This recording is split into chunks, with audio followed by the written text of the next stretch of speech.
അക്രമ സംഭവങ്ങൾ ഉണ്ടാകാൻ പാടില്ല എന്നതാണ് CPM-ന്റെ നിലപാട്. CPIM പ്രവർത്തകന്മാർ മുൻകൈയെടുത്ത് യാതൊരുവിധ അക്രമ സംഭവവും നടത്താൻ പാടില്ല. അക്കാര്യം ഉറപ്പുവരുത്താൻ ബന്ധപ്പെട്ട പാർട്ടി നേതാക്കന്മാർ ഓരോ പ്രദേശത്തും ഇടപെടണം.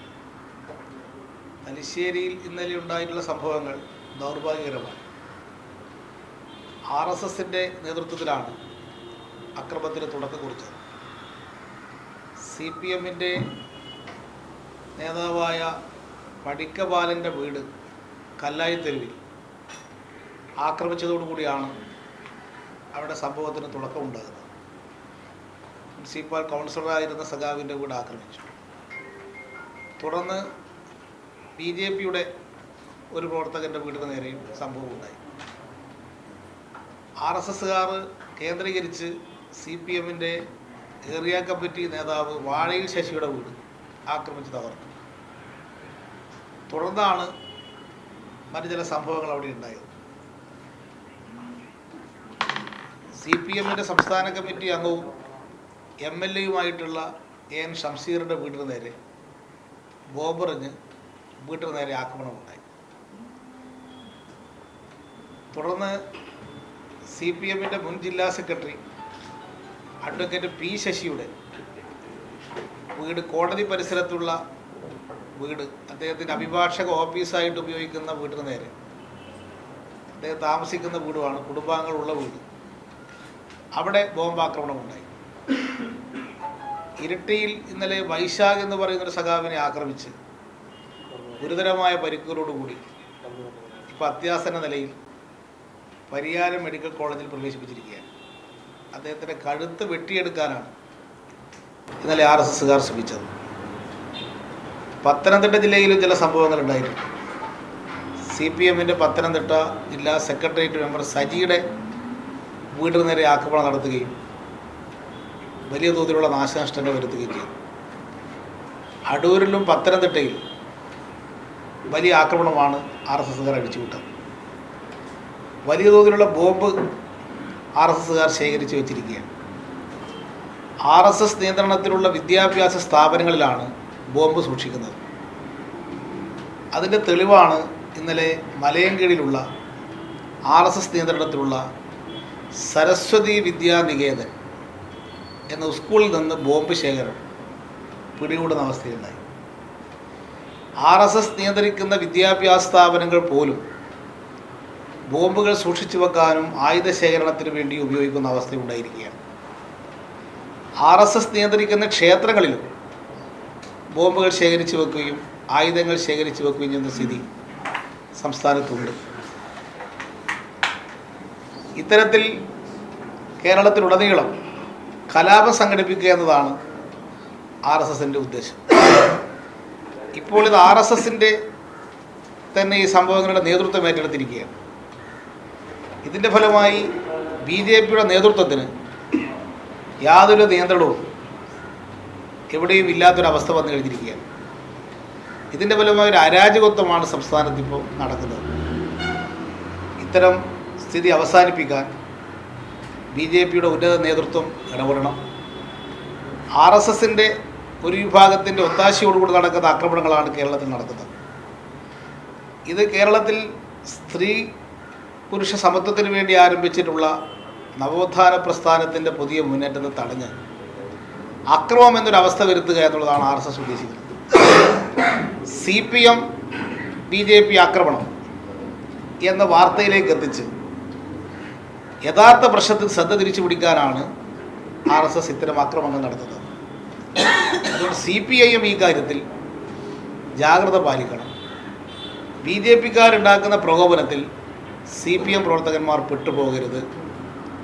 വീടുകൾക്ക് നേരെ യാതൊരുവിധ അക്രമ സംഭവം നടത്താൻ പാടില്ല എന്ന് ഉഭയകക്ഷി ചർച്ചയിൽ രണ്ട് പാർട്ടിയുടെയും നേതാക്കന്മാർ മുഖ്യമന്ത്രിയുടെ സാന്നിധ്യത്തിലെടുത്ത തീരുമാനം അത് ലംഘിക്കാൻ പാടില്ല. ഇപ്പോൾ അത് തലശ്ശേരി ലംഘിച്ചത് RSS ആണ് അതിന് തുടക്കം കുറിച്ചത്. അവർ ലംഘിച്ചു എന്നതിൻ്റെ പേരിൽ ചില സംഭവങ്ങൾ അവിടെ ഉണ്ടായി. ഇനി അത്തരം സംഭവങ്ങൾ ഉണ്ടാകാതിരിക്കാൻ എല്ലായിടത്തും പാർട്ടി പ്രവർത്തകന്മാർ ഇടപെടണം എന്ന് പരസ്യമായിട്ട് ഞാൻ അഭ്യർത്ഥിക്കുകയാണ്. ചർച്ച സർക്കാർ തലത്തിൽ നിങ്ങൾ ചർച്ച വയ്ക്കേണ്ടത് പ്രശ്നം മറ്റു ജില്ലകളിലേക്ക് വ്യാപിപ്പിക്കുന്നത് പ്രശ്നങ്ങളുള്ള സ്ഥലത്ത് ചർച്ച നടക്കുന്നുണ്ട്. ഇന്നലെ തന്നെ തലശ്ശേരിയിൽ സമാധാന ചർച്ച നടന്നിരുന്നു. സബ് കലക്ടറുടെ നേതൃത്വത്തിൽ സമാധാന ചർച്ചയിൽ MLA പങ്കെടുത്തുകൊണ്ടിരിക്കുമ്പോഴാണ് MLAയുടെ വീടിന് നേരെ ആക്രമണം നടത്തുന്നത്.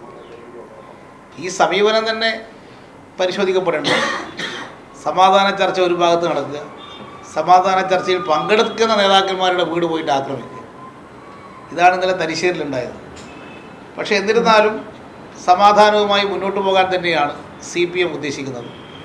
അതുകൊണ്ട് ജില്ലാതലത്തിൽ കലക്ടറും ബന്ധപ്പെട്ടവരും ഇടപെട്ട് സമാധാന ശ്രമങ്ങൾക്ക് നേതൃത്വം കൊടുക്കും. എവിടെയൊക്കെയാണോ പ്രശ്നങ്ങളുള്ളത് അവിടെ കലക്ടർ തലത്തിൽ ഇടപെട്ട് സമാധാനം സ്ഥാപിക്കണം. ഇത് കേരളത്തിൽ നടക്കുന്ന വലിയ തോതിലുള്ള സാമൂഹ്യ നവോത്ഥാന പ്രസ്ഥാനത്തിൻ്റെ ഭാഗമായിട്ടുള്ളൊരു മുന്നേറ്റത്തെ വഴിതിരിച്ചു വിടുക എന്നുള്ള ഉദ്ദേശം RSSന് ഈ നീക്കത്തിൻ്റെ പിന്നിലുണ്ട്. അത് മനസ്സിലാക്കി പ്രവർത്തിക്കാൻ എല്ലാവർക്കും സാധിക്കണം എന്നാണ് ഞാൻ അഭ്യർത്ഥിക്കുന്നത്. ഈ ശബരിമല സമരം ശക്തമാക്കാനാണ് BJP തീരുമാനം. കേന്ദ്ര നേതാക്കൾ കൂട്ടത്തോടെ കേരളത്തിലേക്ക് വരുന്നു. പ്രധാനമന്ത്രി അമിത്ഷായും ഈ മാസം കേരളത്തിലേക്ക് വരുന്നു. അല്ല, അവരെല്ലാവരും ഇവിടെ വരട്ടെ, നല്ലതല്ലേ. കേരളത്തിൽ ലോകസദ്യ ആകർഷിക്കുന്ന സ്ഥിതി വരട്ടെ. അമിത്ഷാ ഇടയ്ക്കിടെ കേരളത്തിൽ വരുന്നത് നല്ലതാണ്. അമിത്ഷാ വരുന്നതിനനുസരിച്ച് ഞങ്ങളുടെ ജനപിന്തുണ കേരളത്തിൽ കൂടിക്കൊണ്ടേയിരിക്കും. അമിത്ഷായുടെ വരവ് ഇടയ്ക്കിടെ ഉണ്ടാവണം. അദ്ദേഹം ഓരോ പ്രാവശ്യം കേരളത്തിൽ ജനങ്ങൾ കാണുമ്പോൾ BJPക്ക് തകർച്ചയാണ് കേരളത്തിൽ ഉണ്ടാകുന്നത്. ഒരു മുന്നേറ്റവും ഉണ്ടാകുന്നില്ല. ഇപ്പോൾ അദ്ദേഹം പോയി പ്രചരണം നടത്തി എല്ലാ സ്ഥലത്തും BJP തോറ്റില്ലേ. ഉത്തരേന്ത്യൻ സംസ്ഥാനങ്ങളിൽ പോലും അമിത്ഷായുടെ പരിപ്പ് പോകാത്ത സ്ഥിതി വന്നു. എന്നിട്ടാണ് അവന് ഇവിടെ അമിത്ഷാ വന്നിട്ട് എന്ത് കുലുക്കാനാണ്? ഇവിടെ കുലുക്കാനുള്ള തടിയൊന്നും അമിത്ഷാക്ക് പോരാ. ഈ 12ാമത്തെ കൊലപാതകം ആസൂത്രിതമാണെന്നാണ് റിമാൻഡ് റിപ്പോർട്ട് വന്നിരിക്കുന്നത്. പാർട്ടി ഓഫീസിന് മുകളിൽ തമ്പടിച്ച് കല്ലുകൾ ശേഖരിച്ച് കർമ്മസമിതിക്ക് നേരെയാക്കുന്നതാണ് കോടതിയിൽ സമർപ്പിച്ച റിമാൻഡ് റിപ്പോർട്ട്. CPM നടക്കാതെ പറയാനുണ്ട്. ആ റിപ്പോർട്ട് ഞാൻ കണ്ടിട്ടില്ല. റിമാൻഡ് റിപ്പോർട്ടിൽ എന്തൊക്കെയാണ് ഉള്ളതെന്നുള്ളത് ഞാൻ കണ്ടിട്ടില്ല. എന്താണ് സംഭവം എന്നുള്ളത് പരിശോധിച്ച് ഇൻവെസ്റ്റിഗേറ്റിംഗ് ഓഫീസറാണ് പറയേണ്ടത്. അത് അത്തരമൊരു സാഹചര്യം അവിടെ ഉണ്ടായിട്ടില്ല. ആസൂത്രിതമായൊരു സംഭവം നടക്കാൻ അവിടെ അങ്ങനെ ഒരു സംഭവം ഉണ്ടായിട്ടില്ല. അവിടെ ഉണ്ടായിട്ടുള്ള പ്രകടനത്തിൻ്റെ ഭാഗമായി ഉള്ള കല്ലേറാണ് ഉണ്ടായത്. അതൊരു ആസൂത്രിതമാണെന്ന് പറയാൻ സാധിക്കില്ല. സാന്ദർഭികമായിട്ടുണ്ടായിട്ടുള്ളൊരു പ്രശ്നമാണ്. ഏതോ ഒരു തലതിരിഞ്ഞ പോലീസ് ഓഫീസർ എഴുതി കൊടുത്തതായിരിക്കും ആ ഒരു റിമാൻഡ് റിപ്പോർട്ട് എന്നത് മാത്രമേ പറയാൻ സാധിക്കൂ. ഈ കോഴിക്കോട് ഇന്നലെ മിഠായി തെരുവിൽ മെനഞ്ഞാന്ന് കടകൾ അടപ്പിക്കാൻ വന്ന ഘട്ടത്തിൽ അവിടെ നിന്ന് അകത്തു നിന്ന് ഒരു ക്ഷേത്രത്തിനുള്ളിൽ നിന്നുണ്ടായ അറസ്റ്റുകാർ നിയന്ത്രിക്കുന്ന ഒരു ക്ഷേത്രത്തിൽ നിന്നുണ്ടായ ആഘോഷം മുസ്ലിം പള്ളികൾ കൂടി കത്തിക്കും എന്നുള്ള തരത്തിലാണ് ഇവിടെ ഈ ഞങ്ങളുടെ ഓഫീസിനുള്ളിൽ കയറിയത്. ഒരു വർഗീയ കലാപത്തിന് RSS ലക്ഷ്യമിടുന്നതായി പൊതുവിൽ എന്തെങ്കിലും ഒരു ഇതുണ്ടോ? RSS രാജ്യത്തുടനീളം ശ്രമിക്കുന്നത് വർഗീയ കലാപത്തിലാണ്. പക്ഷെ വർഗീയ കലാപം കേരളത്തിൽ ഉത്തരേന്ത്യൻ സംസ്ഥാനങ്ങൾ നടക്കുന്ന പോലെ നടപ്പാക്കാൻ ഇവിടെ സാധിക്കില്ല. അതിനുള്ള ശ്രമം കേരളത്തിൽ പലപ്പോഴും നടന്നിട്ടുണ്ട്. അത് പക്ഷെ പരാജയപ്പെടുകയാണ് ഇവിടെ ഉണ്ടായത്. ഇപ്പോഴും ചില RSSകാർ ആ ഉദ്ദേശത്തോടു കൂടി പ്രവർത്തിക്കുന്നുണ്ട്. പക്ഷെ അത് കേരളത്തിൽ അനുവദിക്കില്ല, നടക്കാൻ പോകുന്നില്ല. കോഴിക്കോട്ട് അങ്ങനെ ചില പ്രചരണം നടത്തിയിരുന്നു. വർഗീയ ധ്രുവീകരണത്തിനുള്ള ചില നീക്കം നടത്തിയിരുന്നു. പള്ളിയിൽ ചില പ്രകോപനം ഉണ്ടാക്കാൻ അവർ ശ്രമിച്ചു. പക്ഷെ കേരളത്തിലെ ജനങ്ങൾ പൊതുവിൽ ഇത്തരം കാര്യങ്ങൾ മനസ്സിലാക്കി പ്രവർത്തിക്കുന്ന ഒരു സമൂഹമാണ്. അതുകൊണ്ടാണ് RSSൻ്റെ അജണ്ട ഇവിടെ നടപ്പാക്കാൻ കഴിയാത്തത്. ഈ പോലീസിന് വീഴ്ച വന്നിട്ടുണ്ടെന്ന് ചില കളക്ടർമാരും അതുപോലെ തന്നെ DGP പറഞ്ഞായിട്ട് റിപ്പോർട്ടുകൾ വന്നിട്ടുണ്ട്. അതായത് മുൻകൂട്ടി കണ്ടുകൊണ്ട് ഈ അക്രമകാരികളെ അടക്കം നേരത്തെ കസ്റ്റഡിയിലെടുക്കാനും ഇത്തരം വ്യാപകമായ ഒരു അക്രമം ഉണ്ടാകും മുൻകൂട്ടി കാണാനും പോലീസിന് ജില്ലാതലത്തിൽ കഴിഞ്ഞിട്ടില്ല എന്നുള്ളതാണ് ഇന്നലെ കോഴിക്കോട്ട് നിന്ന് കണ്ണൂരിൽ നിന്നൊക്കെ ഉള്ള കളക്ടർമാർ പറഞ്ഞതായി വരുന്നത്. ഇക്കാര്യത്തിൽ വീഴ്ച വന്നതായി തോന്നുന്നു. പോലീസ് RSSൻ്റെ പ്രവർത്തനത്തെ യഥാർത്ഥ രീതിയിൽ കാണാൻ തയ്യാറാവണം. RSS മറ്റു പാർട്ടിയിൽ നിന്ന് വ്യത്യസ്തമായിട്ട് പ്രവർത്തിക്കുന്നൊരു പാർട്ടിയാണ്. ഇത് തിരിച്ചറിഞ്ഞുകൊണ്ട് പോലീസ് ഇടപെടും. പോലീസ് ഓഫീസർമാർ പ്രവർത്തിക്കുന്ന ഓഫീസർമാരെ അവർ ഭയപ്പെടുത്തുകയാണ്. അതൊരു ഫാസിസ്റ്റ് രീതിയാണ് RSS കേരളത്തിൽ അവലംബിക്കുന്നത്. പോലീസ് ഓഫീസർമാരുടെ കുടുംബാംഗങ്ങളെ ഭയപ്പെടുത്തുകയാണ്. അമ്മയെ, അച്ഛനെ, ഭാര്യയൊക്കെ വിളിച്ച് ഭീഷണിപ്പെടുത്തുകയാണ്. ഇത് കൃത്യനിർവഹണം നടത്താൻ പോലീസ് ഉദ്യോഗസ്ഥന്മാർക്ക് സാധിക്കില്ല എന്നൊരു സ്ഥിതിയിലേക്ക് കാര്യങ്ങൾ എത്തുകയാണ്. അതിന് വിധേയമായിട്ട് പോലീസ് മാറാൻ പാടില്ല. അപ്പോൾ ഒരു വിഭാഗം പോലീസ് ഓഫീസർമാരെ നിഷ്ക്രിയരാക്കാൻ RSS കേരളത്തിൽ ഇടപെട്ടുകൊണ്ടിരിക്കുകയാണ്. അതിന് വിധേയമാകാത്ത നിലയിൽ പ്രവർത്തിക്കുന്ന നല്ലൊരു വിഭാഗം പോലീസ് ഓഫീസർമാർ കേരളത്തിലുണ്ട് എന്നതുകൊണ്ടാണ് അവരുടെ ഉദ്ദേശം കേരളത്തിൽ നടപ്പാക്കാൻ കഴിയാത്തത്. യഥാർത്ഥത്തിൽ ഈ ദിവസങ്ങളിൽ പോലീസ് അങ്ങേയറ്റം ആത്മസംയമനം പാലിച്ചു എന്നുള്ളത് ശരിയാണ്. പക്ഷേ അത്തരം ആത്മസംയമനം ഒരു ദൗർബല്യമായി കണ്ട് നിയമം കയ്യിലെടുക്കാനാണ് ഉദ്ദേശിക്കുന്നതെങ്കിൽ യാതൊരു തരത്തിലും നോക്കി നിൽക്കാൻ പാടില്ല. ശക്തമായ നടപടി സ്വീകരിച്ചുകൊണ്ട് ഇവരെ അടിച്ചമർത്തണം. അതിന് സഹായകമായ നിലപാട് പോലീസിൻ്റെ ഭാഗത്ത് നിന്ന് സ്വീകരിക്കണം. രണ്ട് സ്ത്രീകൾ ഇരയിനെ തുടർന്നുണ്ടായ പ്രശ്നങ്ങളാണ് ഇതെല്ലാം. 19 സ്ത്രീകൾ കയറിയെന്നാണ് ഇന്ന് വരുന്ന വാർത്തകൾ. അത് സ്ത്രീകൾ കയറാനുള്ള സ്വാതന്ത്ര്യം സുപ്രീം കോടതി കൊടുത്തു കഴിഞ്ഞില്ലേ. ഇനി ഒരു സ്ത്രീ കയറിയാലും 10 സ്ത്രീ കയറിയാലും 1000 സ്ത്രീ കയറിയാലും ഫലം ഒന്നു തന്നെയാണ്. ആർക്കും അത് തടയാൻ ഇനി സാധിക്കുന്നതല്ല. 2 സ്ത്രീകൾ കയറി എന്നറിഞ്ഞപ്പോൾ ഹർത്താൽ നടത്തി. ഇനിയിപ്പോൾ 10 സ്ത്രീകൾ കയറി എന്നറിഞ്ഞാൽ 10 ദിവസത്തെ ഹർത്താൽ നടത്തേണ്ടി വരും. അപ്പോൾ അങ്ങനെയുള്ള നിലപാടുകൾ സ്വീകരിക്കുന്ന RSS പരിഹാസ്യമായി കൊണ്ടിരിക്കുന്നുള്ളതല്ലാതെ ഇതിനെതിരായിട്ട് BJPക്കകത്തിന് പ്രതികരണം വന്നുകൊണ്ടിരിക്കല്ലേ. മുരളീധരനാണ് പരസ്യമായിട്ട് ഇതിനെ ന്യായീകരിച്ചുകൊണ്ട് ഇപ്പോൾ രംഗത്ത് വന്നത്. സ്ത്രീ പ്രവേശനത്തെ അനുകൂലമാണ്, അവരെതിരല്ല എന്നാണ് ഇന്നലെ പാർലമെൻറ്റിലും മീനാക്ഷി ലേഖി പറഞ്ഞത്. ആംബുലൻസ് കൊണ്ടുപോയതിനെയാണ് ഞങ്ങൾ എതിർക്കുന്നതാണ് പറഞ്ഞത്. സ്ത്രീ കയറുന്നതിന് എതിർപ്പില്ലെന്നാണ് പാർലമെൻറ്റിൽ മീനാക്ഷി ലേഖി പറഞ്ഞതായിട്ട് കാണുന്നത്. എന്താണ് BJPയുടെ യഥാർത്ഥ നിലപാട്? സ്ത്രീകൾ കയറുന്നതിന് അനുകൂലമാണോ എതിരാണോ? അവർ തന്നെ ഓരോ നേതാക്കന്മാർ ഓരോന്ന് പറഞ്ഞുകൊണ്ടിരിക്കുകയാണ്. അപ്പം അതുകൊണ്ട് അവരുടെ നിലപാട് അവർക്കിത് തുടരാൻ കഴിയില്ല. സുപ്രീം കോടതി വിധി അന്തിമമാണ് എന്ന് രാംവിലാസ് പാസ്വാനും ഇന്നലെ പരസ്യമായിട്ട് പറഞ്ഞു കഴിഞ്ഞു. ഈ പരിഹാസ്യതയിൽ നിന്ന് രക്ഷപ്പെടുക എന്നുള്ളതാണ് BJP ഇനി അതിനുള്ള വഴിയാണ് ആലോചിക്കേണ്ടത്. ഓരോ ദിവസം കഴിയുന്തോറും അവരുടെ മുഖം വികൃതമായി കൊണ്ടിരിക്കുകയാണ് BJP നേതൃത്വത്തിൻ്റെ ഇത്തരം സമീപനം സ്വീകരിക്കുന്നതിൻ്റെ ഫലമായിട്ട്. അതുകൊണ്ട് സുപ്രീം കോടതി വിധി ഒരു യാഥാർത്ഥ്യമായി മാറിക്കഴിഞ്ഞു. കോടതി വിധി നടപ്പാക്കാനുള്ള ബാധ്യത ഏത് സംസ്ഥാനത്തിൻ്റെയും ഗവൺമെൻറ്റിനുണ്ട്. അതാണ് മഹാരാഷ്ട്രയിൽ ശനി ക്ഷേത്രത്തിൽ സ്ത്രീകൾ പ്രവേശിക്കുന്നുണ്ടല്ലോ. അത് മഹാരാഷ്ട്രയിലെ BJP ഗവൺമെൻറ്റിനെ അനുവദിച്ചില്ലേ. അവിടുത്തെ ഒരു മുസ്ലിം ദർഗയിൽ സ്ത്രീകൾ പ്രവേശനം കൊടുത്തില്ലേ. BJP ഗവൺമെൻറ്റല്ലേ എവിടെയുള്ളത്. കോടതി വിധി ഏത് സ്റ്റേറ്റിലായാലും നടപ്പാക്കേണ്ടതായിട്ട് വരും. അതൊരു സർക്കാരിൻ്റെ ഉത്തരവാദിത്വമാണ്. ഇപ്പോൾ വലിയ യാഥാസ്ഥിക നിലപാട് സ്വീകരിച്ചിരുന്ന ഒരു മഠാധിപതിയാണല്ലോ കർണാടകത്തിലെ പെജാർ മഠാധിപതി. അദ്ദേഹം ഇന്നലെ പറഞ്ഞിരിക്കുകയാണ് സ്ത്രീകൾക്ക് ഈ സ്വാതന്ത്ര്യം നിഷേധിക്കുന്നത് തെറ്റാണ്. അദ്ദേഹം പറഞ്ഞു ഒരു കാലത്ത് പട്ടികജാതിക്കാർക്ക് പ്രവേശനം നിഷേധിച്ചിരുന്നു, അതേപോലെ ഇപ്പോൾ സ്ത്രീകൾക്ക് പ്രവേശനം നിഷേധിക്കുകയാണ്. ഇത് ശരിയല്ല എന്ന് വിശ്വ ഹിന്ദു പരിഷത്തിൻ്റെ അഖിലേന്ത്യാ വൈസ് പ്രസിഡൻ്റായിട്ട് പ്രവർത്തിച്ച അദ്ദേഹം പോലും ഇന്നലെ പ്രതികരിച്ചിരിക്കുകയാണ്. അപ്പോൾ കേരളത്തിൽ നടക്കുന്ന ഈ വിവാദം ദേശീയ തലത്തിൽ തന്നെ ശ്രദ്ധിക്കപ്പെടുന്നു എന്നുള്ളതും അതിനകത്ത് ഗുണപരമായ ഒരു ചർച്ചയായിട്ട് മാറുന്നു എന്നുള്ളതും ഇത്തരം ചർച്ചകളുടെ ഫലമായി വരുന്നൊരു മാറ്റമാണ്. അത്തരം ചർച്ചകളെ നമുക്ക് പ്രോത്സാഹിപ്പിക്കാം, പക്ഷേ അക്രമം വേണ്ട. ഇതാണ് നമ്മൾ ശ്രദ്ധിക്കേണ്ടുന്ന കാര്യം. CPM പ്രവർത്തകർ ജാഗ്രത പുലർത്തണമെന്ന് പറഞ്ഞല്ലോ. ഹർത്താൽ ദിനത്തിൽ ഈ അക്രമികൾ അഴിഞ്ഞാടിയപ്പോൾ എതിർവശത്ത് നിന്ന് CPM പ്രതിരോധിക്കാൻ ശ്രമിച്ചത് രാഷ്ട്രീയമായി എത്രത്തോളം ഗുണകരമാണ്? ഞങ്ങൾ എവിടെയും അങ്ങനെ ഒരു നിലപാട് അക്രമം നടത്തിയിട്ടില്ലല്ലോ. അതിപ്പോൾ സ്വാഭാവികമായിട്ട് ഞങ്ങളെ ഇങ്ങോട്ട് ആക്രമിക്കാൻ വരുമ്പോൾ അത് പ്രതിരോധിക്കുക എന്നുള്ളത് മനുഷ്യസഹജമായിട്ടുള്ള കാര്യമാണ്. നമ്മളെ കണ്ണിലൊരു ഈച്ച കുത്താൻ വരുമ്പോൾ ഈച്ചേനെ നമ്മൾ തടുക്കില്ലേ, അത്രമാത്രമേ ഉള്ളൂ. അല്ലാതെ വേറെ പ്രതിരോധമൊന്നും ഇവിടെ അങ്ങോട്ട് ആക്രമണത്തിലൊന്നും പോയിട്ടില്ല. അങ്ങോട്ട് ആക്രമിക്കുക എന്നുള്ളത് ഞങ്ങളുടെ നിലപാടേ അല്ല. അങ്ങനെ അങ്ങോട്ട് ആക്രമണത്തിന് പോവുകയുമില്ല. പക്ഷേ ഇങ്ങോട്ട് ആക്രമിക്കാൻ വരുന്നവർ മനസ്സിലാക്കണം, അങ്ങനെ ആക്രമിക്കാൻ വരുമ്പോൾ കീഴടങ്ങി കൊടുക്കില്ല.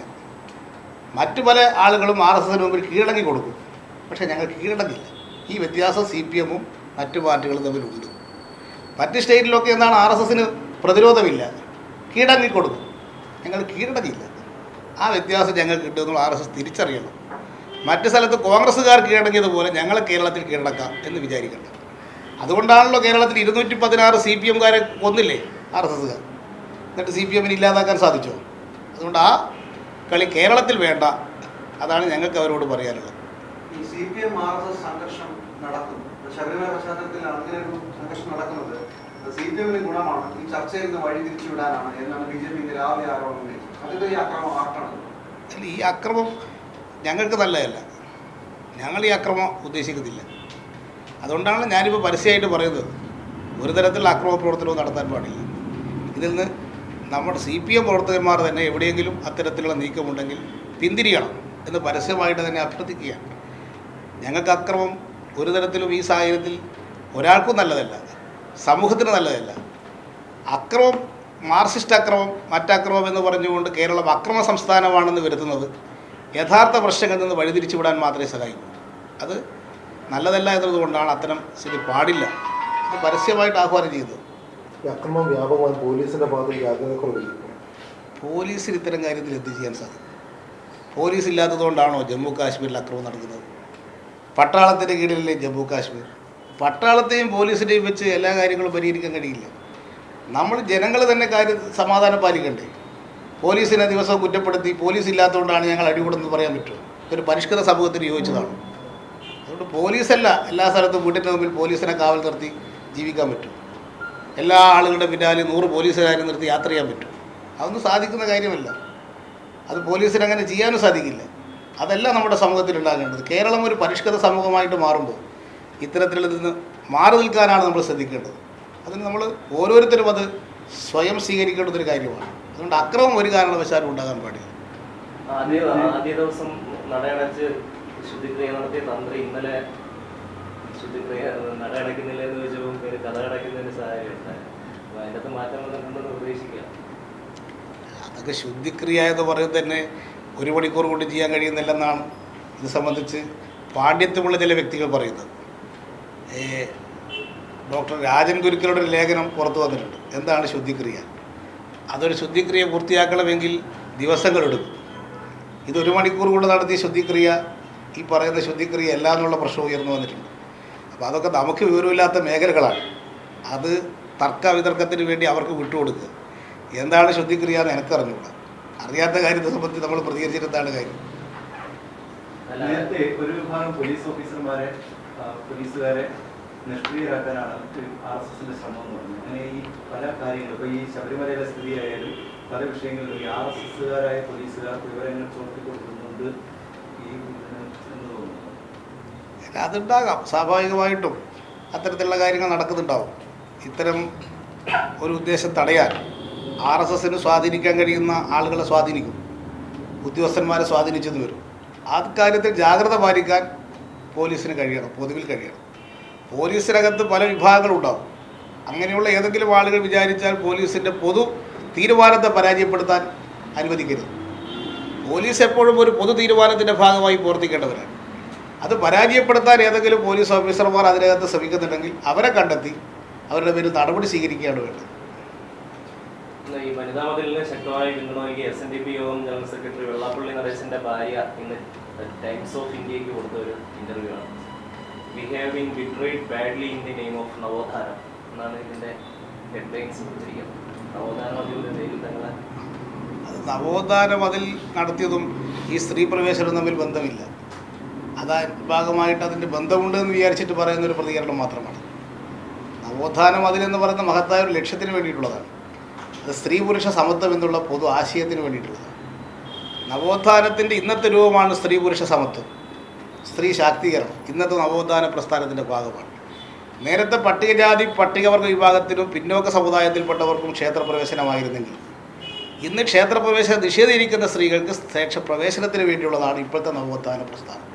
അതിൻ്റെ ഭാഗമായിട്ടുള്ള ഒരു മൂവ്മെൻ്റാണ് ഇവിടെ ഉണ്ടായിട്ടുള്ളത്. ഇതിൽ പങ്കെടുത്ത ആളുകൾക്ക് വ്യത്യസ്ത അഭിപ്രായം ഉണ്ടാവും. ഞങ്ങളത് പറഞ്ഞിട്ടുണ്ടല്ലോ. വ്യത്യസ്ത അഭിപ്രായമുള്ളവർക്കും ഇതിൽ പങ്കെടുക്കാം. അത് ശബരിമലയിൽ സ്ത്രീ പ്രശ്നം സംബന്ധിച്ച് SNDP ജനറൽ സെക്രട്ടറിക്ക് നേരത്തെ ഈ നിലപാടുണ്ട്. ആ നിലപാടുള്ളപ്പോൾ തന്നെയാണ് അവരിതുമായിട്ട് സഹകരിച്ചത്. അതും ഇതുമായിട്ട് ബന്ധപ്പെടുത്തേണ്ട കാര്യമില്ല. അവർക്ക് സ്വതന്ത്രമായി ഇത്തരം അഭിപ്രായ പ്രകടനം നടത്തുന്നതിന് ഞങ്ങൾ തടസ്സപ്പെടുത്തുന്നില്ല.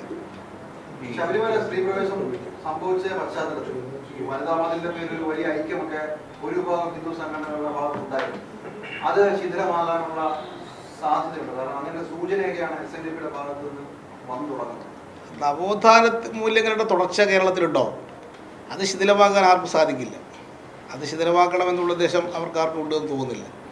മുഖ്യമന്ത്രി തന്നെ ഇതിന് ശേഷം തന്നെ അവരുമായിട്ട് സംസാരിച്ചിട്ടുണ്ട്, ബന്ധപ്പെട്ടവരുമായിട്ടൊക്കെ ആശയവിനിമയം നടത്തിയിട്ടുണ്ട്.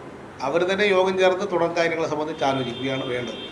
ഈ സാവകാശ ഹർജി കൊടുത്തതിന് ശേഷം സ്ത്രീകളെ കയറ്റില്ലെന്ന് ദേവസ്വം മന്ത്രി പറഞ്ഞതിന് ശേഷം ഇരുട്ടിൻ്റെ മറവിൽ കണ്ണൂരിൽ നിന്നുള്ള പോലീസിൻ്റെ സാന്നിധ്യത്തിൽ യുവതികളെ കയറ്റി വഞ്ചിക്കപ്പെട്ടു എന്ന ഒരു പൊതുവികാരം സമൂഹത്തിലുണ്ട്. അത് യാഥാർത്ഥ്യമാണ്. അത് CPM അത് മനസ്സിലാക്കുന്നുണ്ടോ? സ്ത്രീകളെ കയറ്റില്ലെന്ന് ആര് പറഞ്ഞു? സ്ത്രീകളെ കയറ്റില്ലെന്ന് പറഞ്ഞാൽ ആർക്കാണ് അധികാരമുള്ളത്? സുപ്രീം കോടതിക്ക് മുകളിൽ ആരാണുള്ളത്? നിയമത്തിൻ്റെ താഴെയാണ് ഏതാളും. മന്ത്രിയായാലും തന്ത്രിയായാലും ഒക്കെ നിയമത്തിൻ്റെ കീഴിലാണ്. അതാണ് സുപ്രീം കോടതി പറഞ്ഞത്. ആചാരാനുഷ്ഠാനങ്ങളെല്ലാം ഭരണഘടനയ്ക്ക് വിധേയമാണ്. ആചാരത്തിൻ്റെയും അനുഷ്ഠാനത്തിൻ്റെയും പേര് പറഞ്ഞുകൊണ്ട് ഭരണഘടന ലംഘിക്കാൻ പാടില്ല, മൗലിക അവകാശം നിഷേധിക്കാൻ പാടില്ലെന്നാണ് സുപ്രീം കോടതി പറഞ്ഞത്. അതുകൊണ്ട് ഒരാൾക്കും സുപ്രീം കോടതി വിധി പ്രകാരം സ്ത്രീകൾക്ക് പ്രവേശനം അനുവദിച്ചത് അംഗീകരിക്കില്ല എന്ന് പറയാൻ ഒരാൾക്കും അവകാശമില്ല. പുലർച്ചെ യുവതികളെ കയറ്റിയത് CPM ഗൂഢാലോചന. CPM-ഉമായിട്ട് ബന്ധപ്പെട്ട ആളുകളെയല്ലേ വരുന്നത്.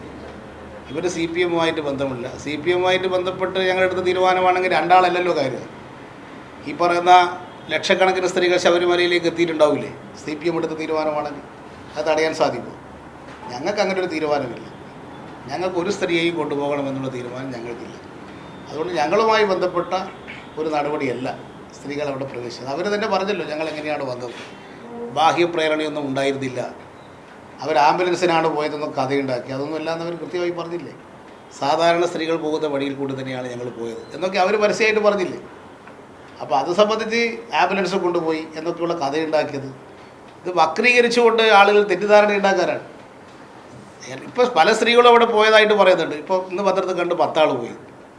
ഇത് ഇപ്പോൾ പോകുന്ന സ്ത്രീകളെ ഇപ്പോൾ ഇന്നലെ കണ്ടൊരു സ്ത്രീകളുടെ പ്രായം എങ്ങനെയാണെന്ന് നമുക്ക് കാഴ്ചയിൽ മനസ്സിലാക്കാൻ പറ്റും. ഇതൊക്കെ എന്തൊക്കെയാണ് സ്ത്രീകൾക്കെതിരായിട്ട് നടക്കുന്ന വിവേചനം? പ്രായത്തിൻ്റെ പേരിൽ വിവേചനം, വസ്ത്രധാരണത്തിൻ്റെ പേരിൽ വിവേചനം. ഇതൊക്കെ നോക്കിയിട്ടാണോ സ്ത്രീകളുടെ പ്രവേശനം സംബന്ധിച്ച് തീരുമാനിക്കേണ്ടത്? അതുകൊണ്ട് സ്ത്രീകളുടെ പ്രവേശനം തടയാൻ അനുവദിക്കില്ലെന്ന് പറയാൻ ഒരാൾക്കും അധികാരമില്ല. സുപ്രീം കോടതി വിധിയോടുകൂടി അത്തരം അഭിപ്രായങ്ങൾക്കൊന്നും യാതൊരു പ്രസക്തിയുമില്ല. ഈ രാഷ്ട്രീയത്തിന് അതീതമായ ഒരുപാട് സ്ത്രീകൾ ഈ വനിതാവതിൽ പങ്കുചേരുന്ന ഒരു സാഹചര്യം ഉണ്ടായി. അപ്പോൾ ഇത്തരം ഈ വനിതാവതിൽ കൊണ്ട് ഇതങ്ങ് നിർത്തുമോ, അതോ ഇത്തരം ഈ പങ്കാളികളായവരെ കൂടുതൽ ഇതിനോട് ചേർത്ത് നിർത്താൻ ആവശ്യമായ തുടർ പ്രവർത്തനങ്ങൾ ഇതുമായി ബന്ധപ്പെട്ട് ആലോചിക്കുന്നുണ്ടോ? അതാണ് നവോത്ഥാന മൂല്യ സംരക്ഷണ സമിതിയുടെ പ്രവർത്തനം. വനിതാ മതിലോടുകൂടി നിർത്തേണ്ട ഒരു കാര്യമല്ല. നവോത്ഥാന സംരക്ഷണ സമിതിയുടെ സെക്രട്ടറി തിരുവനന്തപുരത്ത് നടത്തിയ പ്രസംഗത്തിൽ പുന്നല ശ്രീകുമാർ ഇക്കാര്യം പരസ്യമായിട്ട് പറഞ്ഞിട്ടുണ്ട്. ഈ മതിലിനോട് കൂടി നിൽക്കുന്നില്ല, തുടർ പ്രവർത്തനം വേണം, ധാരാളം ഇടപെടൽ കേരളത്തിൽ വേണ്ടതുണ്ട്. ഇത് നവോത്ഥാന പ്രസ്ഥാനത്തിൻ്റെ ചരിത്രം കേരളത്തിലെ പുതിയ തലമുറയെ പഠിപ്പിക്കേണ്ടതായിട്ടുണ്ട്. ഒരു പുതിയ അവബോധം ജനങ്ങളിൽ ഉണ്ടാക്കണം, ഭരണഘടനാ തത്വങ്ങൾ ജനങ്ങളെ പഠിപ്പിക്കണം. അത്തരത്തിലുള്ള ധാരാളം കാര്യങ്ങൾ നവോത്ഥാന മൂല്യ സംരക്ഷണ സമിതിക്ക് തുടർ പ്രവർത്തനം എന്നുള്ള നിലയിൽ ഏറ്റെടുക്കേണ്ടതായിട്ടുണ്ട്. അതെങ്ങനെ വേണമെന്നുള്ളത് ആ സമിതി തന്നെ ആലോചിച്ച് തീരുമാനിക്കണം. അങ്ങനെ സമിതി എടുക്കുന്ന തീരുമാനത്തിന് CPM പിന്തുണക്കും. അതാണ് ഞങ്ങൾ ഉദ്ദേശിക്കുന്നത്. ഇത് സമിതിയിലേക്ക് ഇനി ചേരാൻ ആരെങ്കിലും ഉണ്ടെങ്കിൽ മറ്റ് പല നവോത്ഥാനവുമായി ബന്ധപ്പെടാൻ താല്പര്യമുള്ള വ്യക്തികൾ, സംഘടനകൾ കേരളത്തിലുണ്ട്. അവരെല്ലാം ചേർത്തുകൊണ്ട് ഇത് കൂടുതൽ വിപുലീകരിക്കുകയും ഇത് കീഴേ തലത്തിലേക്ക് വ്യാപിപ്പിക്കുകയും ചെയ്യുന്ന തലത്തിൽ ഇതിൻ്റെ പ്രവർത്തനം മുന്നോട്ട് കൊണ്ടുപോകണം. ഈ ശബരിമല വിഷയം ഇന്നലെ ലോക്സഭയിൽ ഉന്നയിക്കാൻ പോയ കോൺഗ്രസ് എംപിമാരെ സോണിയാഗാന്ധി ശാസിച്ചിരുത്തി പറഞ്ഞത്. അക്കാര്യം ഞാൻ ഇന്നലെ പത്രസമ്മേളനത്തിൽ വ്യക്തമാക്കിയതാണ്. സോണിയാഗാന്ധി എടുത്ത നിലപാട് സ്വാഗതാർഹമാണ്. കോൺഗ്രസിൻ്റെ കേരളത്തിലെ എംപിമാരുടെ സമീപനം കോൺഗ്രസ് ഹൈക്കമാൻഡ് അംഗീകരിക്കുന്നില്ല എന്ന് ഇന്നലത്തെ നിലപാടോട് കൂടി വ്യക്തമായി കഴിഞ്ഞു. ഇനിയും എന്തിനാണ് കേരളത്തിലെ കോൺഗ്രസ്സുകാർ ഇതുമായി മുന്നോട്ട് പോകേണ്ട കാര്യം? സോണിയാഗാന്ധി എടുത്ത നിലപാട് കോൺഗ്രസിൻ്റെ നിലപാടല്ലേ? രാഹുൽ ഗാന്ധി എടുക്കുന്ന നിലപാട് കോൺഗ്രസിൻ്റെ നിലപാടല്ലേ? ഇപ്പോൾ ഈ രണ്ട് നേതാക്കന്മാരെയും തള്ളിക്കളഞ്ഞുകൊണ്ട് അമിത്ഷാ പറയുന്നതാണോ കേരളത്തിലെ കോൺഗ്രസിൻ്റെ നിലപാട്? ഇത് കോൺഗ്രസിനകത്ത് വരുന്നൊരു വലിയ ഒരു പ്രശ്നം. അതിനകത്ത് തന്നെ ഒരു പുതിയ ചേരിതിരിവ് രൂപം കൊള്ളാൻ പോവുകയാണ്. മുല്ലപ്പള്ളിയുടെ നിലപാടല്ല രമേശ് ചെന്നിത്തല ഇതിനകത്ത് പുറത്തു വന്നിട്ടുണ്ട്. കോൺഗ്രസ് ഹൈക്കമാൻഡ് നിലപാടിനോട് യോജിക്കുന്ന വിധത്തിലാണ് മുല്ലപ്പള്ളിയുടെ നിലപാട് പുറത്തു വരുന്നത്. അതിന് വിരുദ്ധമായിട്ടാണ് ചെന്നിത്തലയുടെ നിലപാട് വരുന്നത്. ഇത്തരം ഒരു പുതിയ ചേരിതിരിവ് കോൺഗ്രസിൽ രൂപപ്പെട്ട് വരുന്നുണ്ട് എന്നതും ശ്രദ്ധിക്കപ്പെടുന്നൊരു കാര്യമാണ്.